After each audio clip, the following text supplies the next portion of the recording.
Hello friends, नमस्ते। स्वागत है हमारे यूट्यूब चैनल पे। आप लोगों के बीच एक नाच गीत लेकर आई हूँ। धमाकेदार नाच गीत है, तो आप लोग ज़रूर देखिएगा। पूरा वीडियो देख के लाइक शेयर करना, अच्छे लगे कमेंट करना। अगर फेसबुक से देख रहे हैं तो पेज को फॉलो ज़रूर करिएगा। तो नाच गीत है, सुनिए। घोड़वा मैं टिकिटा की सासू के जगवा न उठा हो सासुना, पियावा गइलै मधुबनवा उठा हो सासुना, पियावा गइलै मधुबनवा उठा हो सासुना। घोड़वा मैं टिकिटा की सासू के जगवा न उठा हो सासुना, पियावा गइलै मधुबनवा उठा हो सासुना, पियावा गइलै मधुबनवा उठा हो सासुना। किया मोरी बायुआ हो जेवना बिगड़लू, किया हो बहुअरना सजिया झगड़ा मचावलू, किया हो बहुअरना सजिया झगड़ा मचावलू, किया हो बहुअरना।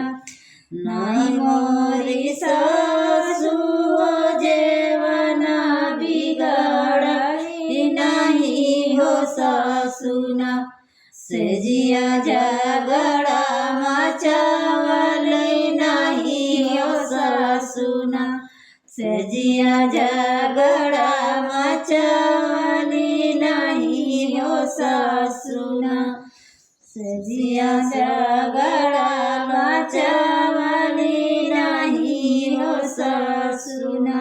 नहीं मोरी सासू हो जेवना बिगड़ली, नहीं हो सासुना सजिया झगड़ा मचावली, नहीं हो सासुना। घोड़वा मैं टिकिटा की सासू के जगवा उठा हो सासुना, पियावा गइलै मधुबनवा उठा हो सासुना, पियावा गइलै मधुबनवा उठा हो सासुना। दलिया परोसत कछ छीटका जे परलै वही हो गुनाना, पियावा गइलै मधुबनवा वही हो गुनाना, पियावा गइलै मधुबनवा वही हो गुनाना। माई धैली आटुकी बहिनिया धैली पाटुकी, तिरियावा धैली ना हे तिरियावा धैली ना।